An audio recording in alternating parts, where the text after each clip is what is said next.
Hello everyone, welcome to Prisha embroidery. ಇವತ್ತು ನಾವು ಆರಿ ವರ್ಕ್ಗೆ ಬೇಕಾಗುವ ಬೇಸಿಕ್ ಮೆಟೀರಿಯಲ್ಸ್ ಬಗ್ಗೆ ಸಿಂಪಲ್ಲಾಗಿ ತಿಳ್ಕೊಳ್ಳೋಣ. ಮೊದಲಿಗೆ ಎಂಬ್ರಾಯ್ಡ್ರಿ ರಿಂಗ್ನ ತೊಗೊಂಡಿದ್ದೀನಿ. ಕ್ಲಾತ್ನ ಟೈಟಾಗಿ ಹೋಲ್ಡ್ ಮಾಡೋಕ್ಕೆ ಫ್ರೇಮ್ನ ಯೂಸ್ ಮಾಡ್ತೀವಿ. ಕ್ಲಾತ್ ಲೂಸ್ ಆದರೆ ಸ್ಟಿಚಿಂಗ್ ಕರೆಕ್ಟಾಗಿ ಬರಲ್ಲ. ಇದರಲ್ಲಿ ಚಿಕ್ಕದ್ರಿಂದ ದೊಡ್ಡ ಸೈಜು ಸಿಗುತ್ತೆ. ಅದರಲ್ಲಿ ನಾನು ಮೇಯ್ನಾಗಿ ಯೂಸ್ ಮಾಡೋದು ಈ ರಿಂಗು. ಇದು 18ನೇ ಇಂಚಿಂದು. ನಿಮ್ಮ ಎಂಬ್ರಾಯ್ಡರಿ ಸ್ಟ್ಯಾಂಡು ಎಷ್ಟಿರುತ್ತೋ ಅದ್ರ ಮೇಲೆ ರಿಂಗ್ನ ಸೈಜು ಡಿಪೆಂಡ್ ಆಗುತ್ತೆ. ನಿಮ್ಮ ಎಂಬ್ರಾಯ್ಡರಿ ಸ್ಟ್ಯಾಂಡು ಬಾಕ್ಸ್ ಟೈಪ್ ಆಗಿದ್ರೆ ರಿಂಗ್ನ ಅವಶ್ಯಕತೆ ಇರಲ್ಲ. ಎಂಬ್ರಾಯ್ಡರಿ ಸ್ಟ್ಯಾಂಡ್ ಬಗ್ಗೆ ನಾನು ನೆಕ್ಸ್ಟ್ ವಿಡಿಯೋದಲ್ಲಿ ಹೇಳ್ತೀನಿ. ಈ ಎಂಬ್ರಾಯ್ಡರಿ ರಿಂಗ್ನ ಸೈಜು 18, ಇದು 12, ಇದು 8. ಮತ್ತು ನಾನಿಲ್ಲಿ ಎಂಬ್ರಾಯ್ಡರಿ ರಿಂಗಿಗೆ ಈ ಥರ ಟೇಪ್ನ ಸುತ್ಕೊಂಡಿದ್ದೀನಿ. ನಾನಿಲ್ಲಿ ಒಂದು ರಿಂಗಿಗೆ ಮಾತ್ರ ಟೇಪ್ನ ಸುತ್ತಿದ್ದೀನಿ. ನೀವು 2 ರಿಂಗಿಗೆ ಟೇಪ್ನ ಸುತ್ಕೊಳ್ಳಿ. ಅದರಿಂದ ನಾವು ಎಂಬ್ರಾಯ್ಡರಿ ಮಾಡೋ ಕ್ಲಾತು ಡ್ಯಾಮೇಜ್ ಆಗಲ್ಲ. ಕೆಲವು ಸಲ ರೇಷ್ಮೆ ಬಟ್ಟೆನ ಎಂಬ್ರಾಯ್ಡರಿ ಮಾಡುವಾಗ ಕ್ಲಾತು ಡ್ಯಾಮೇಜ್ ಆಗೋ ಸಾಧ್ಯತೆ ಇರುತ್ತೆ. ಆದ್ದರಿಂದ ಈ ಥರ ಟೇಪ್ನ ಸುತ್ತೋದ್ರಿಂದ ಬಟ್ಟೆ ಡ್ಯಾಮೇಜ್ ಆಗೋದಿಲ್ಲ. ನಾನು ಈ ಥರ ಟೇಪ್ನ ಸುತ್ತಿದ್ದೀನಿ. ನೀವು ನಿಮ್ಮ ಹತ್ರ ಯಾವ ಟೇಪ್ ಅವೈಲೇಬಲ್ ಇರುತ್ತೋ ಆ ಟೇಪ್ನ ಸುತ್ತಿ. ನೆಕ್ಸ್ಟು ಮೇನ್ ಅಂದರೆ ನೀಡಲ್ಸ್. ಇದರಲ್ಲಿ 3 ಟೈಪ್ ಇದೆ. ಇದು ಮೆಟಲ್ದು. ಇದನ್ನು ಪ್ರೊಫೆಷನಲ್ಸ್ ಜಾಸ್ತಿ ಯೂಸ್ ಮಾಡ್ತಾರೆ. ಬಿಗಿನರ್ಸ್ ಯೂಸ್ ಮಾಡೋದು ಕಷ್ಟ.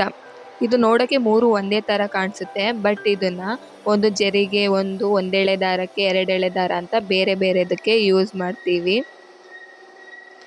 ಇದು ನೆಕ್ಸ್ಟು ಬೀಡ್ಸ್ ನೀಡಲ್ಲು. ಇದನ್ನು ಬೀಡ್ಸಿಗೆ ಮಾತ್ರ ಯೂಸ್ ಮಾಡ್ತೀವಿ. ಇದಕ್ಕೆ ದಾರ ಸುತ್ತೋ ಅವಶ್ಯಕತೆ ಏನಿಲ್ಲ. ಇದನ್ನು ಹಾಗೆ ಯೂಸ್ ಮಾಡ್ಬೋದು. ನೆಕ್ಸ್ಟ್ ಬರುತ್ತೆ ಮೇನು ಈ ನೀಡಲು. ಇದು ತುಲಿಪ್ ಜಪಾನ್ ಅಂತ. ಇದನ್ನು ಬಿಗಿನರ್ಸ್ ಆಗಿದ್ದರೆ ಇದನ್ನೇ ಯೂಸ್ ಮಾಡಿ. ಇದರಿಂದ ನೀವು ಕಲಿಯೋಕ್ಕೆ ಈಸಿ ಆಗುತ್ತೆ. ನಾನು ಆಲ್ರೆಡಿ ದಾರ ಸುತ್ಕೊಂಡಿದ್ದೀನಿ. ನೀವು ಕಾಟನ್ ಥ್ರೆಡ್ನ ಸುತ್ಕೊಳ್ಳಿ. ಅದರಿಂದ ನೀಡಲ್ಸ್ನ ಹ್ಯಾಂಡಲ್ ಮಾಡೋದು ಈಸಿ ಆಗುತ್ತೆ.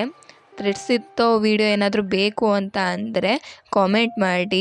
ನಾನು ನೆಕ್ಸ್ಟ್ ವಿಡಿಯೋ ಮಾಡಿ ಅಪ್ಲೋಡ್ ಮಾಡ್ತೀನಿ.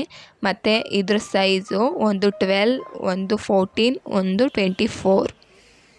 ನೆಕ್ಸ್ಟು ಫ್ಯಾಬ್ರಿಕಲ್ಲಿ ಸಿಲ್ಕು, ಕಾಟನು ಅಥವಾ ನೆಟ್ಟು ಯಾವ ಕ್ಲಾತ್ ಮೇಲಾದರೂ ಎಲ್ಲ ಥರದ ಬಟ್ಟೆ ಮೇಲೂ ವರ್ಕ್ ಮಾಡ್ಬೋದು. ಆದರೆ ಬಿಗಿನರ್ಸ್ಗೆ ಪ್ರಾಕ್ಟೀಸ್ ಮಾಡೋಕ್ಕೆ ಕಾಟನ್ ಕ್ಲಾತಲ್ಲಿ ಸ್ಟಾರ್ಟ್ ಮಾಡೋದು ತುಂಬಾ ಒಳ್ಳೆಯದು. ಯಾವ ಕಲರ್ ಆದರೂ ತಗೊಳ್ಳಿ, ನಾನು ವೈಟ್ ಪ್ರಿಫರ್ ಮಾಡ್ತೀನಿ. Next Jerry thread. ಇದು ಡಿಫ್ರೆಂಟ್ ಟೈಪಲ್ಲಿ ಸಿಗುತ್ತೆ. ಇಲ್ಲಿ ನಾನು ದಯಾಜಿ ಅವರ 753 ಮತ್ತು A1 ಅನ್ನೋ ಜೆರಿ ಥ್ರೆಡ್ನ ತಗೊಂಡಿದ್ದೀನಿ. ಇದರಲ್ಲಿ ಗೋಲ್ಡು, ಸಿಲ್ವರು ಮತ್ತು ಕಾಪರ್ ಕಲರ್ ಕೂಡ ಸಿಗುತ್ತೆ. ಆದರೆ ಜಾಸ್ತಿ ಯೂಸ್ ಮಾಡೋದು ಗೋಲ್ಡನ್ನೇ. ನೀವು ಬೇಕಾದರೆ ನೋಡ್ಬೋದು. A1ಗೂ ದಯಾಜಿ ಅವ್ರಿಗೂ ಸ್ವಲ್ಪ ಡಿಫ್ರೆನ್ಸ್ ಇದೆ. ನಿಮಗೆ ಯಾವುದು ಬೆಸ್ಟ್ ಕ್ವಾಲಿಟಿ ಅನಿಸುತ್ತೋ ನೀವು ಅದನ್ನು ಪರ್ಚೇಸ್ ಮಾಡಿ. ಇಲ್ಲಿ ಸಿಲ್ವರು, ಕಾಪರ್ನ ಕಡಿಮೆ ಯೂಸ್ ಮಾಡ್ತಾರೆ. ನೆಕ್ಸ್ಟ್ ಮೇಯ್ನಾಗೆ ಬರೋದು ಥ್ರೆಡ್ಡಲ್ಲಿ ಇದು ನೈಲನ್ ಥ್ರೆಡ್. ಇದು ತುಂಬಾ ಗಟ್ಟಿಗಿರುತ್ತೆ. ಹಾಗಾಗಿ ಇದನ್ನು ಜಾಸ್ತಿ ಯೂಸ್ ಮಾಡ್ತೀನಿ. ಆದರೆ ಇದನ್ನು ಐರನ್ ಮಾಡೋ ಬಟ್ಟೆಗಳಿಗೆ ಯೂಸ್ ಮಾಡೋಕ್ಕಾಗಲ್ಲ. ಯಾಕಂದರೆ ಇದು ಹೀಟಿಗೆ ಮೆಲ್ಟಾಗಿ ಬೀಡ್ಸ್ ಎಲ್ಲ ಕಿತ್ತೋಗ್ಬಿಡುತ್ತೆ.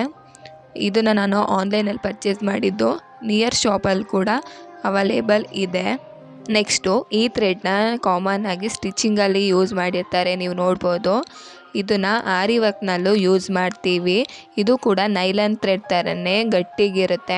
ನಾವು ಯೂಸ್ ಮಾಡ್ತಾ ಇರೋ ಕ್ಲಾತು ಅಥವಾ ಬೀಡ್ಸ್ನ ಕಲರ್ನ ತಗೊಂಡು ಆರಿ ವರ್ಕಲ್ಲಿ ಯೂಸ್ ಮಾಡ್ಬೋದು.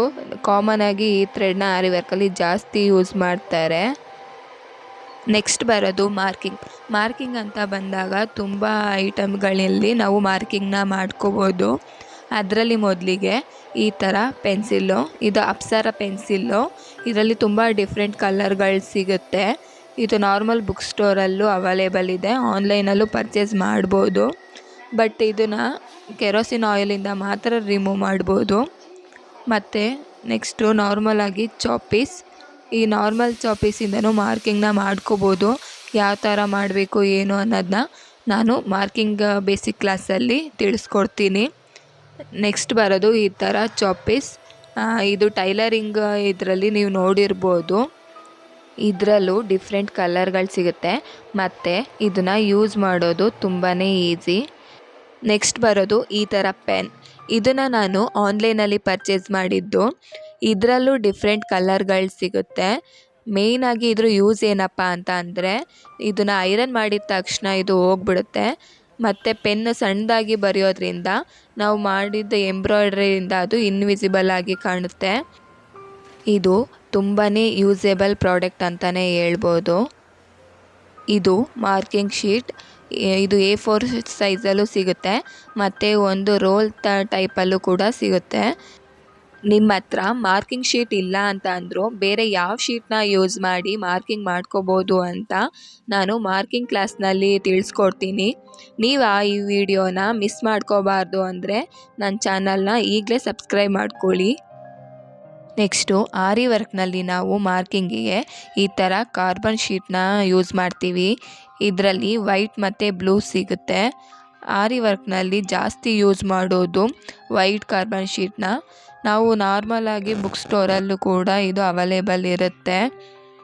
ಇದನ್ನು ಮಾರ್ಕಿಂಗ್ ಶೀಟ್ ಯೂಸ್ ಮಾಡುವಾಗ ಅದ್ರ ಜೊತೆಗೇ ನಾವು ಕಾರ್ಬನ್ ಶೀಟ್ನ ಕೂಡ ಯೂಸ್ ಮಾಡ್ತೀವಿ.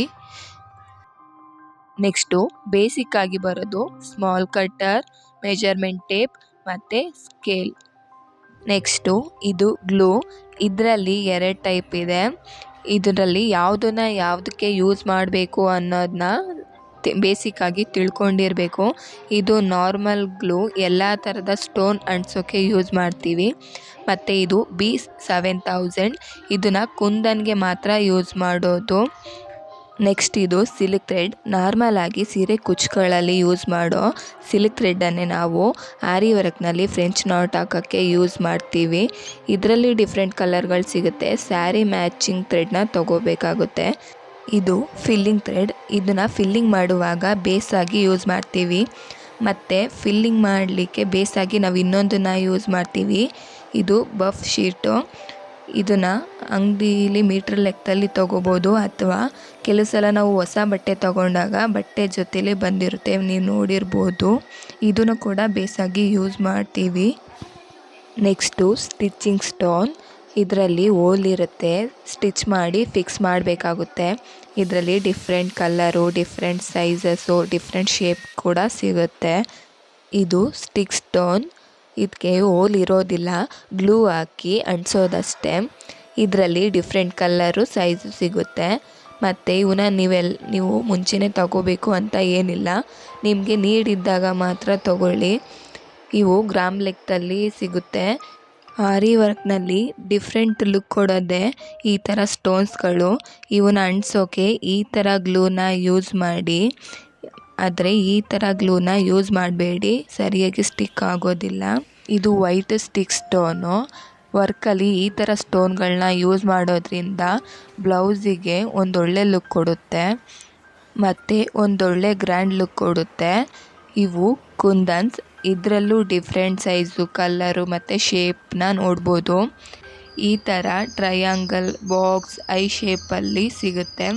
ಇವನ್ನ ಕೂಡ ಗ್ರಾಮ್ ಲೆಕ್ಕದಲ್ಲಿ ತಗೋಬೋದು. ಈ ಥರ ಕುಂದನ್ಸ್ನ ಯೂಸ್ ಮಾಡೋದ್ರಿಂದ ನಿಮ್ಮ ಆರಿ ವರ್ಕು ಒಂದು ಹೆವಿ ಲುಕ್ ತೋರಿಸುತ್ತೆ. ಈ ಥರ ಕುಂದನ್ಸ್ನ ಯೂಸ್ ಮಾಡಿ ಆಲ್ರೆಡಿ ಸ್ಟಿಚ್ ಆಗಿರೋ ಬ್ಲೌಸಿಗೂ ಕೂಡ ನಾವು ಒಂದು ಹೆವಿ ವರ್ಕ್ನ ಮಾಡ್ಕೋಬೋದು. ಅದರಿಂದ ನಿಮ್ಮ ಸಿಂಪಲ್ ಸೀರೆ ನಿಮ್ಮ ಬ್ಲೌಸ್ ವರ್ಕಿಂದನೇ ತುಂಬ ಗ್ರ್ಯಾಂಡ್ ಲುಕ್ ಕೊಡುತ್ತೆ. ಪಾರ್ಟಿಲಾಗಲಿ, ಮದುವೆಲಾಗಲಿ, ಯಾವುದೇ ಫಂಕ್ಷನ್ ಆಗಿದ್ದರೂ ಆ ವರ್ಕು ಸೂಟೇಬಲ್ ಆಗಿ ಕಾಣುತ್ತೆ. Next beads. ಬೀಡ್ಸಲ್ಲೂ ತುಂಬ ಟೈಪ್ ಇದೆ ನೋಡಿ. ಇದು ಆ್ಯಂಟಿಕ್ ಕಲರ್ ಬೀಡ್ಸು. ಇದರಲ್ಲೂ ಡಿಫ್ರೆಂಟ್ ಕಲರ್ ಸಿಗುತ್ತೆ. ಇದು ಬಂಚ್ ಟೈಪಲ್ಲಿ ಇರುತ್ತೆ. ಬಂಚ್ಗೆ 30 to 40 ರುಪೀಸ್ ಇರುತ್ತೆ. ಇದರಲ್ಲಿ ಈ ಥರ ಪರ್ಲ್ ಬೀಡ್ಸ್ಗಳು ಸಿಗುತ್ತೆ. ಇದರಲ್ಲೂ ಡಿಫ್ರೆಂಟ್ ಸೈಜ್ ಆ್ಯಂಡ್ ಕಲರ್ ಸಿಗುತ್ತೆ. ಶುಗರ್ ಬೀಡ್ಸ್ ತುಂಬ ಸ್ಮಾಲ್ ಆ್ಯಂಡ್ ರೌಂಡ್ ಬೀಡ್ಸ್ ಇದು. ಇವನ್ನ ಡಿಸೈನ್ ಫಿಲ್ ಮಾಡೋಕ್ಕೆ ಅಥವಾ ಸ್ಮೂತ್ ಫಿನಿಶಿಂಗ್ಗೆ ಯೂಸ್ ಮಾಡ್ತಾರೆ. ಇವನ್ನ ಯೂಸ್ ಮಾಡಿದರೆ ವರ್ಕ್ ಹೆವಿ ಆ್ಯಂಡ್ ಎಲಿಗೆಂಟಾಗಿ ಕಾಣುತ್ತೆ. ಇದರಲ್ಲೂ ಡಿಫ್ರೆಂಟ್ ಕಲರ್ನ ನೀವು ನೋಡ್ಬೋದು. ಇವು ಸೀಡ್ ಬೀಡ್ಸು. ಇದ್ರ ಸೈಜ್ ಕೂಡ ಶುಗರ್ ಬೀಡ್ಸ್ ಥರನೇ ಸ್ಮಾಲ್ ಇರುತ್ತೆ. ಯೂಶ್ವಲಿ 1 mm ಇಂದ 3 mm ವರೆಗೂ ಇರುತ್ತೆ. ಡಿಫ್ರೆಂಟ್ ಕಲರಲ್ಲಿ ಸಿಗುತ್ತೆ. ಗೋಲ್ಡು, ಸಿಲ್ವರು, ವೈಟು, ಮ್ಯಾಟ್ ಫಿನಿಷಿಂಗಲ್ಲಿ ಸಿಗುತ್ತೆ. ಇವನ್ನ kg ಲೆಕ್ಕದಲ್ಲಿ ಆನ್ಲೈನಲ್ಲಿ ಪರ್ಚೇಸ್ ಮಾಡ್ಬೋದು ಅಥವಾ ನಿಯರ್ ಶಾಪಲ್ಲಿ ಕೂಡ ಬೈ ಮಾಡ್ಬೋದು. Next cut beads. ಇವುಗಳ ಸರ್ಫೇಸು ಕಟ್ಟಾಗಿರೋದ್ರಿಂದ ಶೈನಿ ಜಾಸ್ತಿ ಇರುತ್ತೆ. ಇವು ಲೈಟ್ಗೆ ರಿಫ್ಲೆಕ್ಟ್ ಆಗೋದ್ರಿಂದ ಶೈನಿ ಲುಕ್ ಕೊಡುತ್ತೆ. ಡಿಸೈನ್ಗೆ ರಿಚ್ ಲುಕ್ ಮತ್ತು ಸ್ಪಾರ್ಕಲ್ ಕೊಡೋಕ್ಕೆ ಇವು ಬೆಸ್ಟ್ ಅಂತಲೇ ಹೇಳ್ಬೋದು. ಇದರಲ್ಲಿ ಡಿಫ್ರೆಂಟ್ ಕಲರ್ಗಳು ಸಿಗುತ್ತೆ. ನೋಡ್ಬೋದು ಗೋಲ್ಡಲ್ಲೇ ಎಷ್ಟು ಶೇಡ್ಸ್ ಇದೆ ಅಂತ. ಇದರಲ್ಲಿ 1 ಇಂಚು 2 ಇಂಚು ಅಂತ ಸೈಜಸ್ ಸಿಗುತ್ತೆ. ಇವನ್ನ ಲಾಂಗ್ ಶೇಪ್ ಬೀಡ್ಸ್ ಅಂತಲೇ ಹೇಳ್ಬೋದು. ನೆಕ್ಸ್ಟು ಇದು ಹ್ಯಾಂಗಿಂಗ್ ಬೀಡ್ಸ್ ಅಥವಾ ಡ್ರಾಪ್ ಬೀಡ್ಸ್. ಇವು ಡಿಫ್ರೆಂಟ್ ಕಲರಲ್ಲಿ ಮತ್ತು ಡಿಸೈನಲ್ಲಿ ಸಿಗುತ್ತೆ. ಡಿಸೈನ್ಗೆ ಬ್ಯೂಟಿಫುಲ್ ಮತ್ತು ಸ್ಟೈಲಿಶ್ ಲುಕ್ನ ಕೊಡುತ್ತೆ. ಇವು ಪ್ಯಾಕೆಟ್ ಮತ್ತು ಬಂಚ್ ಟೈಪಲ್ಲಿ ಅವೈಲೇಬಲ್ ಇರುತ್ತೆ. Next zardozi. Heavy decorative work ಸ್ಟೈಲಲ್ಲಿ ಯೂಸ್ ಮಾಡ್ತಾರೆ. ಇದರಲ್ಲಿ ಬೀಡ್ಸ್, ಥ್ರೆಡ್ ಮತ್ತು ಸ್ಟೋನ್ನ ಯೂಸ್ ಮಾಡಿ ರಿಚ್ ಡಿಸೈನ್ನ ಕ್ರಿಯೇಟ್ ಮಾಡ್ತಾರೆ. ಇದರಲ್ಲಿ ಡಿಫ್ರೆಂಟ್ ಜರ್ದೋಸಿ ಸಿಗುತ್ತೆ. ಇದು ದಬ್ಕಾ ಜರ್ದೋಸಿ, ಇದು ನಕ್ಷಿ ಜರ್ದೋಸಿ. ಇದರಲ್ಲಿ ಕಲರ್ ಕೂಡ ಸಿಗುತ್ತೆ ಮತ್ತು ಯಾವ ಜರ್ದೋಸಿನ ಯಾವುದಕ್ಕೆ ಯೂಸ್ ಮಾಡಬೇಕು ಅನ್ನೋದನ್ನ ನಾನು ನೆಕ್ಸ್ಟ್ ವಿಡಿಯೋದಲ್ಲಿ ತಿಳಿಸ್ಕೊಡ್ತೀನಿ. ನೆಕ್ಸ್ಟು ಇದು ಸೀಕ್ವೆನ್ಸಸ್. ಸ್ಮಾಲ್ ಶೈನಿಂಗ್ ಪ್ಲೇಟ್ ಥರ ಇರುತ್ತೆ. ಇವನ್ನ ಸ್ಟಿಚ್ ಮಾಡಿದರೆ ಡಿಸೈನು ತುಂಬ ಅಟ್ರಾಕ್ಟಿವ್ ಆಗಿ ಕಾಣುತ್ತೆ. ಡಿಫ್ರೆಂಟ್ ಶೇಪು ಮತ್ತು ಕಲರ್ಸಲ್ಲಿ ಬರುತ್ತೆ. ನಾವಿದನ್ನು ಈ ಥರ ಪ್ಯಾಕೆಟಲ್ಲಿ ತೊಗೋಬೋದು ಅಥವಾ ಗ್ರಾಮ್ ಲೆಕ್ಕದಲ್ಲೂ ತೊಗೋಬೋದು. Next mirror pieces. ಸ್ಮಾಲ್ ಮಿರರ್ನ ಯೂಸ್ ಮಾಡಿ ಟ್ರೆಡಿಷ್ನಲ್ ಡಿಸೈನ್ ಕ್ರಿಯೇಟ್ ಮಾಡ್ಬೋದು. ಎಕ್ಸ್ಪೆಷಲಿ ಎಥಿಕ್ ವೇರಲ್ಲಿ ತುಂಬ ಪಾಪ್ಯುಲರ್ ಅಂತಲೇ ಹೇಳ್ಬೋದು. ಇವು ಕಾಯಿನ್ಸ್. ಇವನ್ನ ಡಿಸೈನ್ಗೆ ಅಟ್ಯಾಚ್ ಮಾಡಿದರೆ ಟ್ರೆಡಿಷ್ನಲ್ ಮತ್ತು ಯೂನಿಕ್ ಲುಕ್ ಬರುತ್ತೆ. ನೆಕ್ಸ್ಟು ಸ್ಟೋನ್ ಚೈನ್ ಮತ್ತು ಬಾಲ್ ಚೈನ್.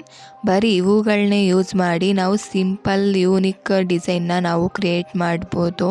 ಇದರಲ್ಲೂ ಸಹ ಡಿಫ್ರೆಂಟ್ ಕಲರ್ಗಳನ್ನ ನಾವು ಬೈ ಮಾಡ್ಬೋದು. ಡಿಸೈನ್ನ ಬ್ಯೂಟಿಫುಲ್ ಆಗಿ ಮಾಡೋಕ್ಕೆ ಬೀಡ್ಸ್ ಮತ್ತು ಈ ಥರ ಸ್ಟೋನ್ ಮತ್ತು ಬಾಲ್ ಚೈನ್ನ ಯೂಸ್ ಮಾಡ್ತಾರೆ. ಇದು 6 ಎಳೆ ಫ್ರೆಂಚ್ ನಾಟ್ ಥ್ರೆಡ್. ಈಗ ಇದು ರೆಡಿನೇ ಸಿಗುತ್ತೆ. ಇದನ್ನು ನಾನು ಆನ್ಲೈನಲ್ಲಿ ಪರ್ಚೇಸ್ ಮಾಡಿದ್ದು.